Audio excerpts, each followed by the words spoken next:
Hello and welcome to me reading the books. I said I was going to, on the squad, whatever we're pronouncing it as, 3 months ago, and people gave me advices and told me how to do everything, and I was like, yeah, I'm gonna do the thing. And then I kind of didn't for probably actually more than 3 months, probably more like 6 months or something bloody stupid. But I am now reading. Hello, I am reading The Amazing Maurice and His Educated Rodents. This is by Terry Pratchett, and it's Discworld book, but there's no spoilers or anything. There's no spoilers to the main series or any other series or anything. There's some references, a couple that you'll see, because I'll probably directly point them out because I'll do that and do that. Yeah, but no spoilerinos. So do not be afraid in listening to this. And this is the first, I think, kids one that he wrote. The amazing Terry Pratchett, who is wonderful. If you have not heard his work before, you will enjoy it. Yeah. I just got a message about my... Yes. What the fuck is Mr. Spot? Yes, I am not being distracted by my phone in reading this book to you. I will now begin the book. I don't know where I'm putting things on my table. That's probably why I'm not reading. Okay, so it starts with a page from a book. And this page says, "One day, when he was naughty, Mr. Bunsey looked over the hedge into Farmer Fred's field, and it was full of fresh green lettuces. Mr. Bunsey, however, was not full of lettuces. This did not seem fair." And I will agree, that does not seem fair. It begins, or part of it begins, on a mail coach travelling over the mountains. This is the part of the journey that the driver doesn't like. The way winds through forests and around mountains and crumbling roads. There are deep shadows between the trees, and it gives him the willies. On this journey, there's a particular big willy that he's getting.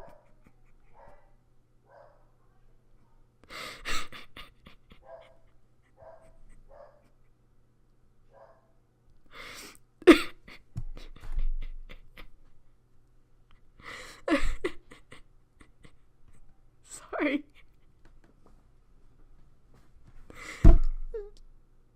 That was...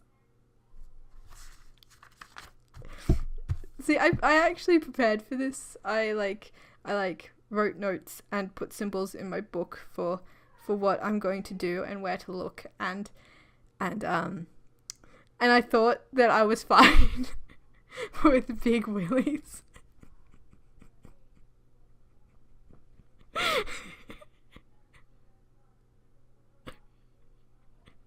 But I'm not. So, yes, that's a big willy. And the particular big willy is that he can hear voices coming from behind him and from the top of the coach. And there's nothing there but mail sacks, but he can still hear these voices. There's there's a young man who is the only passenger, a young boy, and he's alone. There's no one hiding. There's nothing that anyone could hide in. And the boy is just sitting by himself in the coach, reading a book aloud very slowly, moving his fingers over the words. Overworld, he read out loud. That's Uberworld, said a small, squeaky, very clear voice. The dots make a sort of long ooh sound, but you're doing well. It's...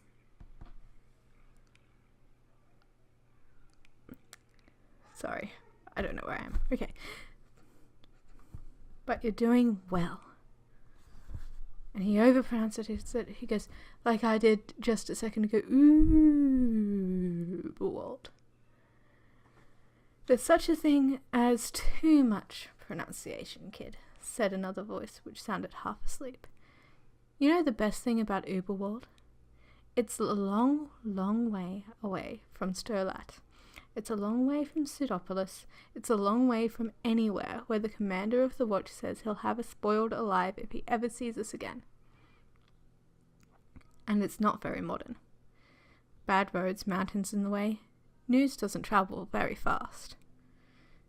We can make a fortune here.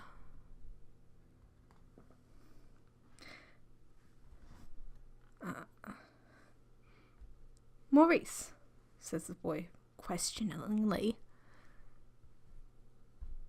You don't think that what we're doing is, dishonest? How do you mean dishonest? Well, we take their money, Maurice. Maurice launches into an explanation. They take money from the government, so that's government money. Money that they'd otherwise use to pay soldiers. By taking that money, they've probably done the world a lot of good by stopping all the wars. The kid is pretty doubtful of this. Some of those towns looked pretty poor, he says. Well, just the kind of places that don't need wars, then. I wonder if you could hear that paper slap of my paper on my microphone. Possibly. That's what that sound was. And the conversation goes on with the boy and Peaches, the rat who spoke earlier. There are rats, talking rats, in this book. You get used to that.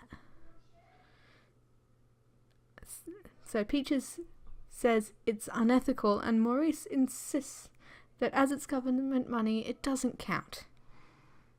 Until they realise the coach has stopped.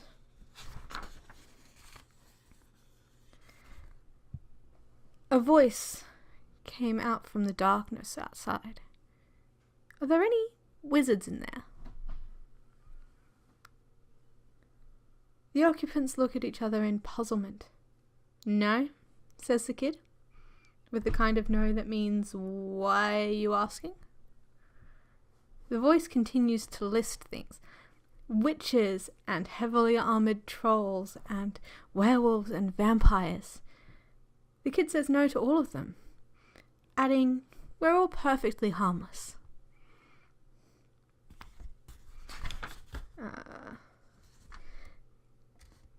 That's a relief, said the voice. You can't be too careful these days. There's a lot of funny people about. A crossbow was pushed through the window, and the voice said, your money and your life. It's a 2-for-1 deal, see? I apologise as well for not being able to do any voices. I just can't do any voices whatsoever, apart from my own word voice, because I can't brain them enough. I could probably try, but I don't. This is my voice. You'll be fine and survive, I'm sure. Or I don't know, try and do dumb voices. The money's in the case on the roof, said Maurice's voice from the floor level. And the kid warns the thief, but if I were you, I wouldn't. Before the masked face disappears from... Oh, no, that's not what I've written. The boy picks up the penny whistle pipe, lying on the floor beside him, though no one could remember when they'd ever cost a penny. Play robbery with violence, kid, said Maurice. Couldn't we just give him the money? Said the voice of Peaches. Money is for people to give us, said Maurice sternly. Above them they heard the scrape of a case being dragged down. The boy picked up the flute and played a few notes. There was a crack, a thud, a sort of scuffling noise, and then a very short scream. Maurice pokes his head out of the coach. The more you struggle, the harder they bite.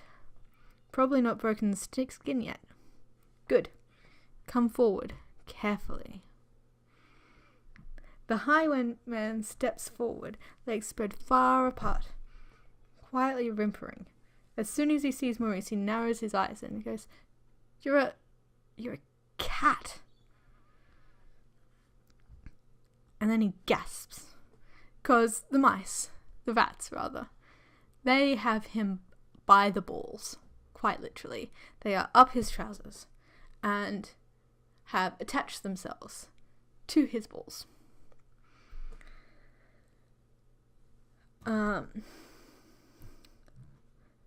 So while they have him by the balls, they discuss what exactly do they do with this highwayman that they have stopped. And what exactly do they do with this coach? They establish that the coachman has run off into the woods, and therefore the coach is abandoned. And they could just take the coach and the horse, but of course that would be stealing, says Peaches. And stealing is wrong. They eventually decide that they will steal the highwayman's horse because stealing from a thief doesn't count. And the thief will steal the coach because he's a thief, and therefore he is allowed to steal the coach. Maurice tells the highwayman to look straight ahead of himself and stay still. As they steal his horse, he thinks of his sword and his professional pride. When the rats pour out of his trousers, he turns and draws his sword, only moving slightly forward before discovering that they've tied his shoelaces together. And that is how we meet them.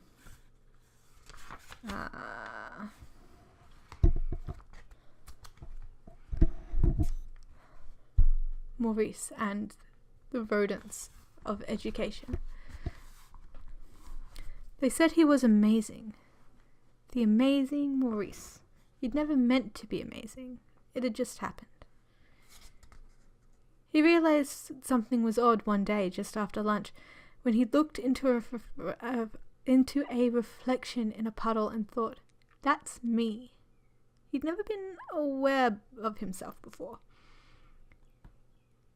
He thought before he became... It was hard to remember how he thought before he became amazing. It seemed like his brain was just soup. Then there were the rats. He'd realized something was educated about them when he jumped on one of them and it said, "Can we talk about this?" Part of his amazing new brain told him that you couldn't eat someone that could talk, at least not until after you'd heard what they had to say. The rat had been Peaches. She wasn't like the other rats, nor were Dangerous Beans, Donut Enter, Dark 10, Ham and Pork, Big Savings, Toxie, and all the rest of them. But then Maurice wasn't like other cats anymore. Other cats were stupid now, so Maurice started to hang out with the other rats. They spent lots of time worrying about why they were suddenly so clever. Maurice thought this was a waste of time, of course, because stuff happens. But the rats would go on and on about whether it was something in the rubbish heap that they'd eaten. And Maurice could see that wouldn't explain how he'd changed, because he'd never eaten rubbish. Certainly not any rubbish off that heap, especially seeing as where it came from. He thought that the rats were dumb. Clever but dumb.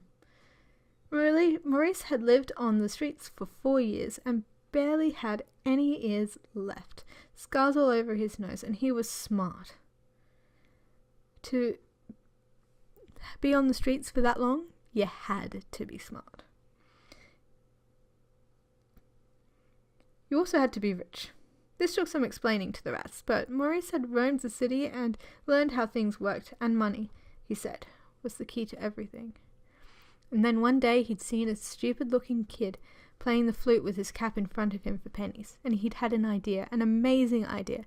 It just turned up, bang, all at once. Rats, flute, stupid-looking kid. And he'd said, "Hey, stupid-looking kid, how would you like to make your fortune?" "Nah, kid, I'm down here."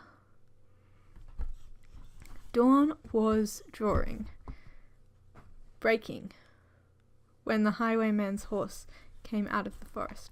The river valley stretched below. I'm sorry, I'm moving in my chair because my chair is moving. It's like loose or something, and it's swivelly and loose. And I just realized that that's probably affecting how I'm talking into the microphone, as is looking at all the pages. But yeah, sorry, but not actually, like I care.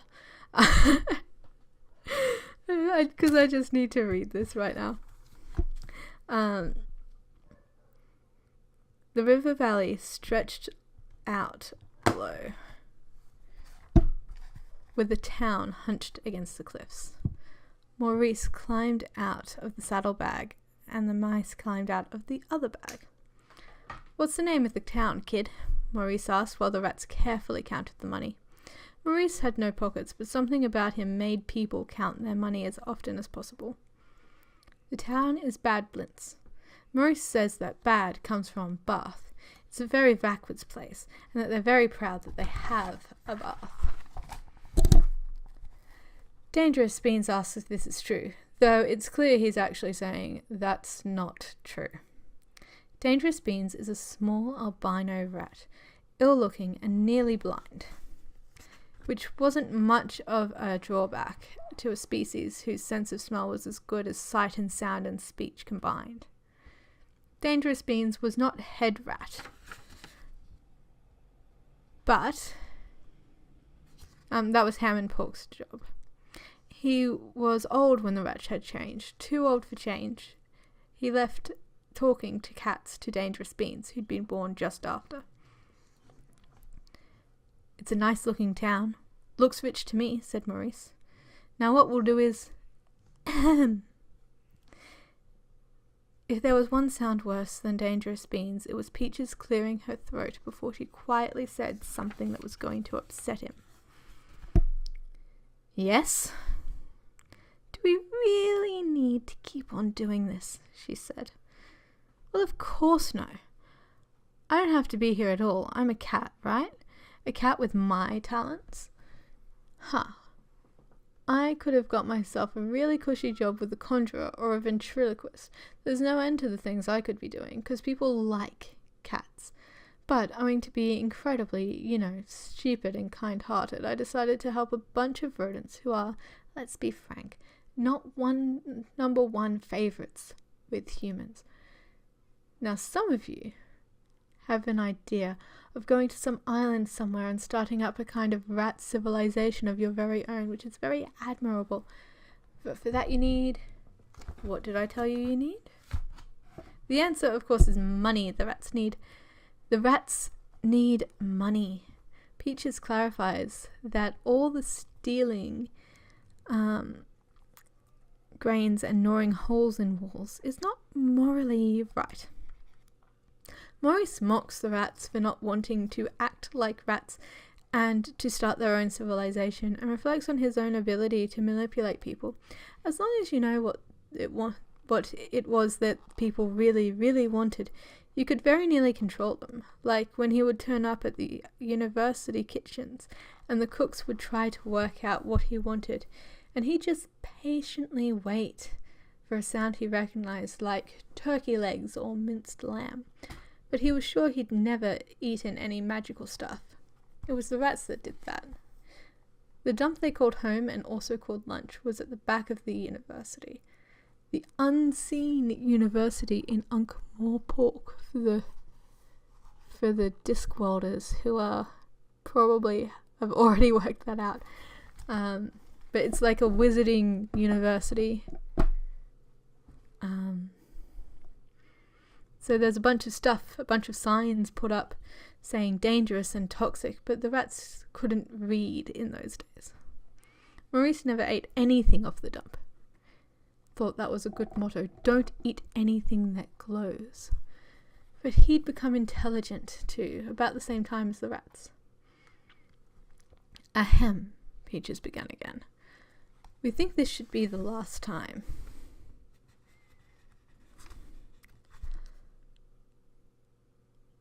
Maurice asks what Ham and Pork thinks.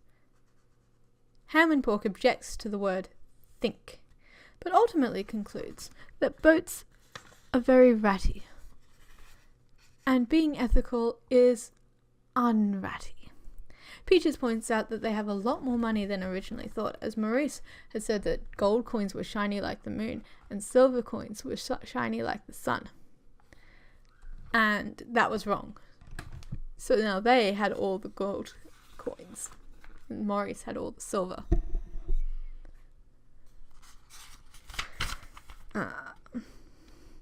Dangerous Beans points out that the river there would lead to the sea. Ham and Pork says an island with no humans, no krlit cats would be a good place. Throughout this book, they have these words like krlit, which are rat swears. It says here that Maurice smiles even though he knew what krlit meant. Maurice asks the kid what he thinks, and he doesn't mind so long as he can still play, but points out that they've had a couple of narrow squeaks. Okay, fine, Maurice said. We'll do it one more time and split the money 3 ways. He says they should make this a big one. Dangerous Beans questions if they need to keep on whittling on things, but agrees. Let's leave him amazed, said Maurice. Rats? They think they've seen rats in that town? After they've seen us, they'll be making up stories. And then that is chapter 1. I have done a chapter, and hopefully it hasn't been awful, because I'm probably not doing all those words again. And then if it is awful, I've got 2 more chapters planned, so I will do a more better job next time. Because I said I didn't care earlier, but I kind of do. Because I like you all. Like, I mostly lurk and shit, but I like you all. Thumbs up. I hope you like the Amazing Maurice, and that I can do some goodness.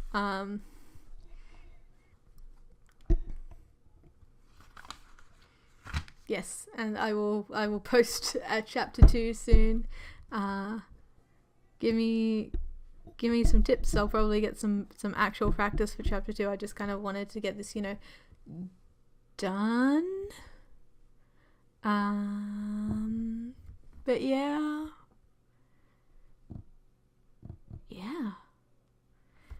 See